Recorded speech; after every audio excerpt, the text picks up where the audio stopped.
qul huwallahu harfu abibe harfu binani ani wolon flade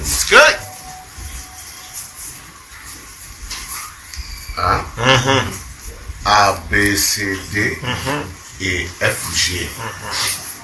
oui alphabet au alphabet je crois le français c'est 26 alphabets mais en arabe c'est 28 alphabets vrai ou faux vrai d'accord attends to kan fo donc là kul wala abibe alphabet binani ali woro des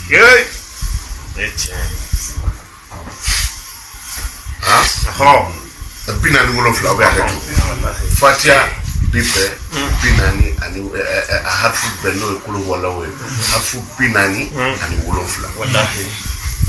bo o binani wolo fla de gundo bebe obola Allah kadide même une fois au Lédron ni hamna ko gelen bi la dron kul wala o kala shen binani wolo fla ni resira ka kai ngomi kwa ngomi otro se frutere otro se resira ka otro se mana yi otro se bla kul huwallahu ahad Allahu samad lam yalid wa lam yulad wa lam yakul lahu kufuwan ahad kungelem da Allahu ahad Allahu samad lam yalid wa lam yulad wa lam yakul lahu kufuwan ahad kungelem da kul huwallahu ahad Allahu samad lam yalid wa lam yulad wa lam yakul lahu kufuwan ahad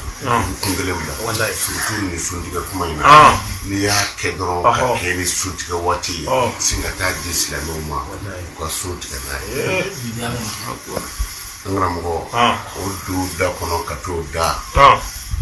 ni ala ka fo ko chese mo ala mbato la abantu da vita so ko ne chada odila abala kul wala dine to kotala ay meleke to kotala wallahi mani mashi to kotala kira to kotala ay adaye joni ala wallahi donc kul wala kerengere la ala drone de kama o de ato kalangu saba abi do corona bela de shekelema stay odo do ba foko o bi gelea famo balea do dron sanga da yeda lote folo ni kumita maka ne mo musulmi kumbe tenengoroba che tara maka ma esa wolo fla de kesrala Allahu akbar ala mo te fatimana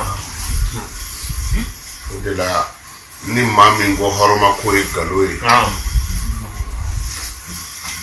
billahi tade chena atanya do tachenda mata atanya do mate ni mukei ni tamana sena katamaka bravo ntongomado atamana sena ataramaka me adama den chema no yayi aka musoroba no ya afurumuso ye aka hiji taga ngon takadnema terma famodi anaka fugula foto kumiro dola anaka fugula ni chorwa ka hiji taga ngona jengo ala ni chorwa yi atia anaka fugula chorwa yi ntia ngabe lahara mena ya soroni tamana sena katamaka chorwa yi horoma kofu ala mafaka ta ndom maka